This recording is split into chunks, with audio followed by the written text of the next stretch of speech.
Great. Well, thanks for having me hang out with you in Banff today. Sorry I couldn't make it. Family and work commitments kept us pretty busy, but it's nice to be able to talk a bit about blended learning and flipping classrooms using the exact platform that I did that this summer, which is Google Hangouts. For folks that aren't familiar with how Google Hangouts works, it's like Skype on steroids. Okay, where Skype allows you to have a two-way conversation, or if you want to pay the $9.95 a month, you can have a multi-person video call. Google takes it to the next level by allowing you to record those conversations on YouTube for future use, but also produce automatically, if you choose, a webcast of that through YouTube, so you can reach a far broader audience than you would with Skype. And Skype's used in classrooms, I know, across the country, and it has been used in mine in the past. But I'll explain to you a little bit about why I chose to use Google Hangouts. So I'm just going to load up my PowerPoint presentation now. And Google Hangouts, like Skype, allows you to use PowerPoint as part of your presentations. So let's do just that. Just a simple screen share is what you have to do. And now you folks should be able to see my PowerPoint on your end. Is that correct? You're on mute. All right, I'm going to assume that's correct. I'm going to go into reading view and we'll start. Yeah, we can see it.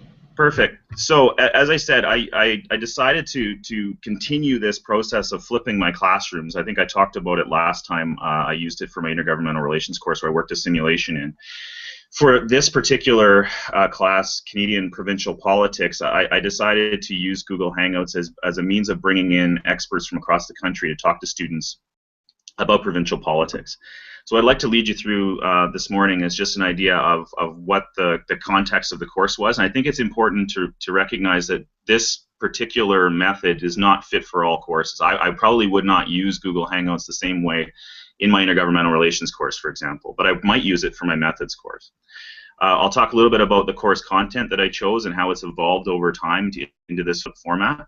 I'll give you some student feedback, which arrived timely last week, so you can get a sense of how students felt the format worked.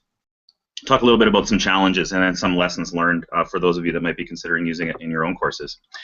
So in terms of the course context, the course was Provincial Politics in Canada. It's a 400-level senior course. As those of you who teach Provincial Politics knows, there has been until 2014-15, and now we have about 4 or 5 books that are coming on the market shortly. But up to this point, there's been a lack of up-to-date secondary research on the topic. And there are significant challenges for students looking to delve into primary research because not many scholars are actually working in the field. And you know, this is a catch-22 situation. If scholars aren't studying it, they don't have grad students that study it, and so on. But there's also a huge scope of study, and so really this 400-level course is a lot like a survey course in that we have to touch on a lot of different themes in a lot of different venues. And for me, that drew me to the idea of having experts in each province talk to my students directly, because there isn't a lot that they can read, first of all, but secondly, there aren't a lot of people that have the expertise in this area, so why not talk to them directly? The second thing you should know is that this was a summer session course, and as we all know, those of us that have taught them, it compresses the time frame significantly. You go from about 10 weeks in a normal session down to 5 weeks, and instead of doing, in my case, 1 night a week night courses, it was 2 nights a week night courses.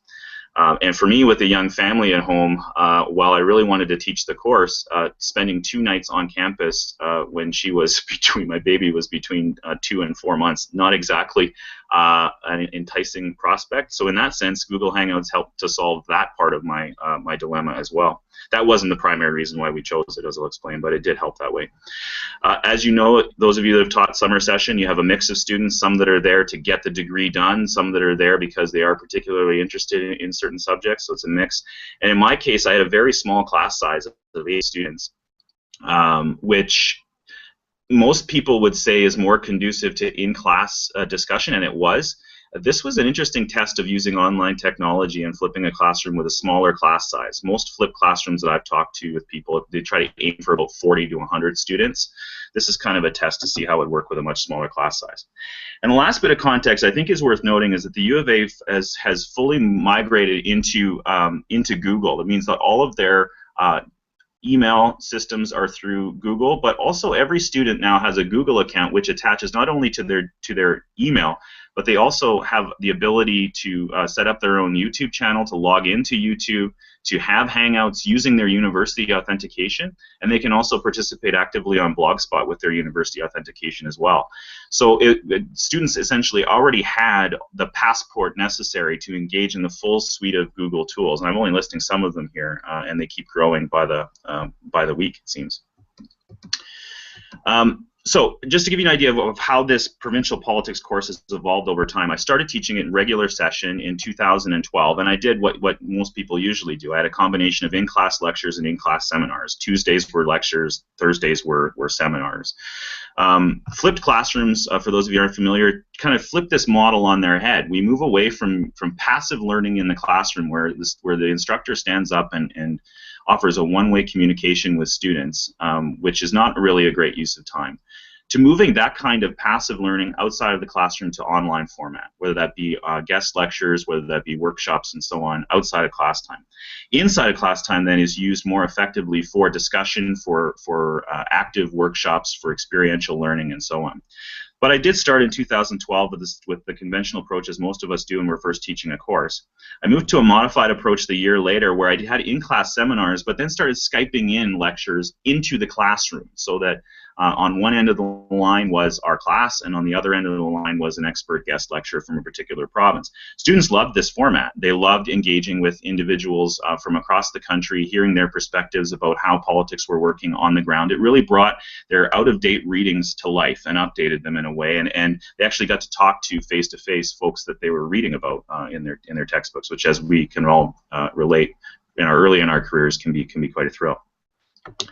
I wanted to take it a step further this year and flip the classroom entirely. So I moved from Skype lectures in the classroom to online at-home guest lectures. So students were able to log in, watch these lectures live on YouTube, and then we used our in-class time for seminars and, as I'll explain in a moment, some research coaching and so on. So at home, students were expected to log on to YouTube to watch the lectures. They were also expected to blog about the particular provinces that they were assigned. So each student was assigned one province for the first half of the course and another province for the second half of the course, and they were assigned different questions per week that they would have to blog about. And then they were also able to do self-directed research at home.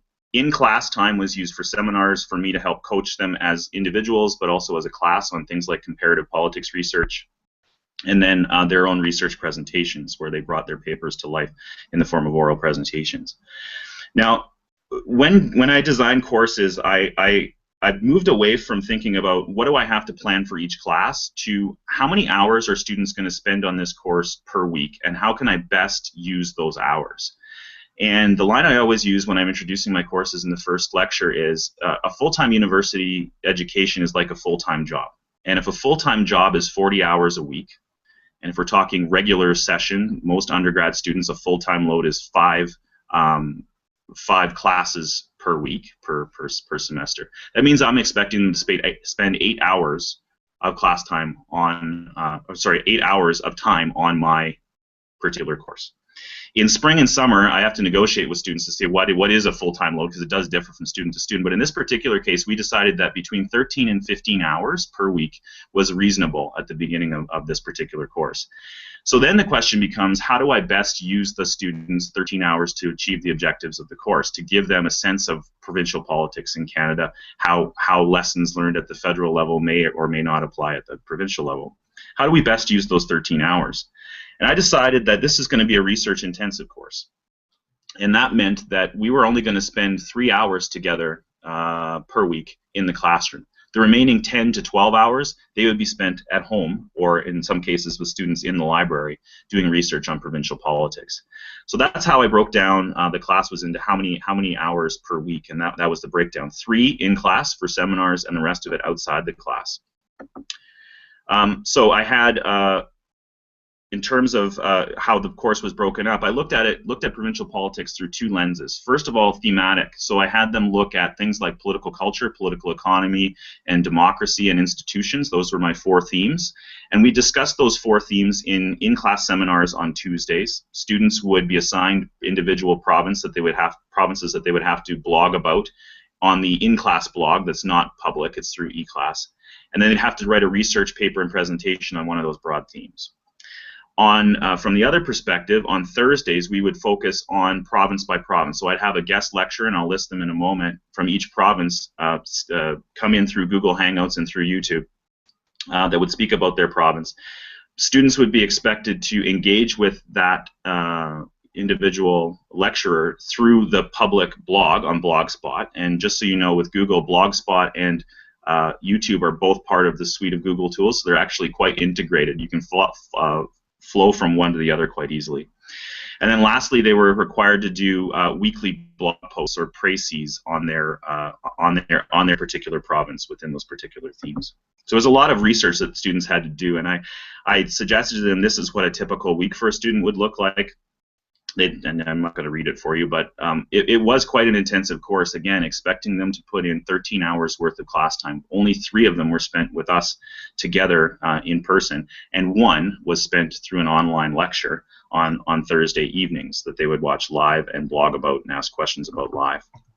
So here are the guest lectures. I was actually very happy with the caliber of individuals that were willing to spend a summer evening with us. This was an evening course, and keep in mind, as you move across the country, it gets later and later. So poor Stephen Tomlin and Don Deserud were joining our conversations at 10 o'clock at night, which I really appreciate them taking the time to do it. We did approximately, on average, two people per Thursday, one at 6 o'clock Mountain and one at 7 o'clock Mountain. And so students would have to tune into both of those and again engage with these individuals through the in-class blog. So how did it go? What were some of the feedback that students provided? And these are verbatim comments from the teaching assignments. I'm not cherry picking them. You'll see there are some negative comments, but overall I was surprised that students responded to the call for a lot of work. This is the first time I taught this course in summer session. It's very research intensive. I didn't know whether we'd be able to compress it into such a short time frame, but I think the flexibility of the course actually allowed them the time they needed to do that research outside of class time. I think if I'm doing it again, even if I was teaching in a regular session, I would probably still only insist on them being in class one time per week, and they can use that time more effectively outside doing research. In terms of the mini research assignments here, you can see that some students said they were overwhelming at times.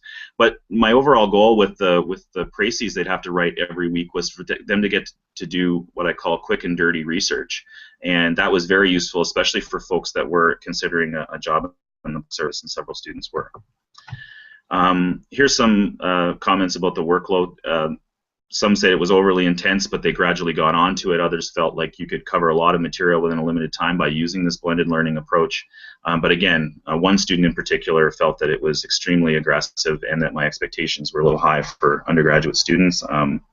I plead guilty to that. I have high standards for my foreign level students. So what were some of the challenges that I encountered? First of all, I mean, anytime you use a new technology, you're going to have growing pains. I actually delivered a lecture myself using Google Hangouts and realized that the slides weren't advancing the entire time. So you have to test it. And with my guest speakers, I made sure that I set up a time ahead of time to test if they were using PowerPoint. Not a lot of them did. But those that did, I made sure that we tested their PowerPoint to make sure it worked effectively.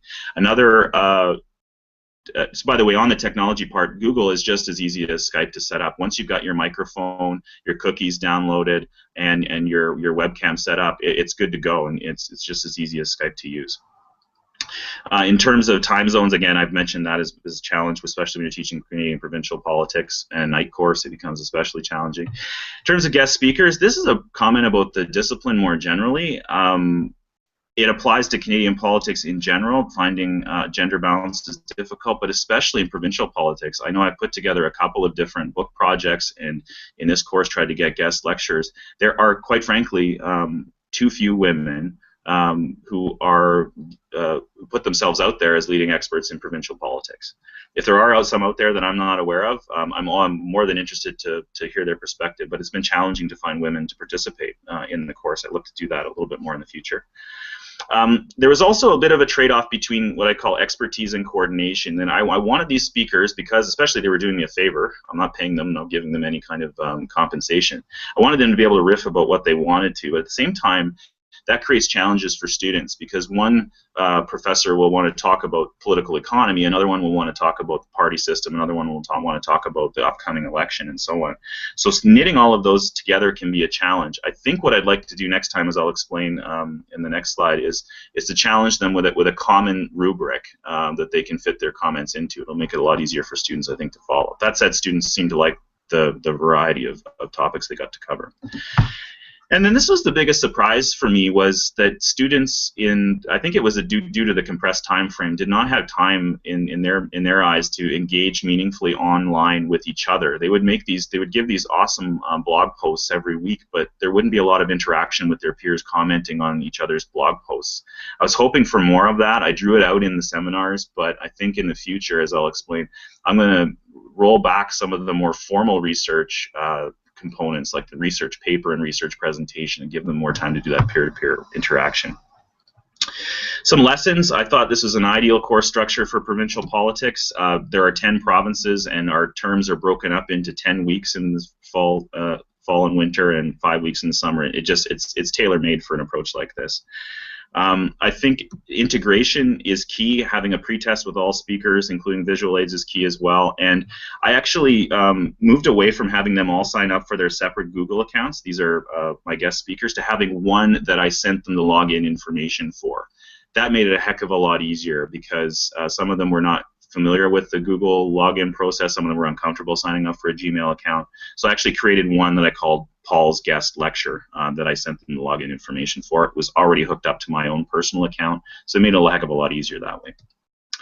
Next steps, I think I'm going to remove, as I said, the traditional paper requirement, encourage to allow them more time to do peer-to-peer interaction.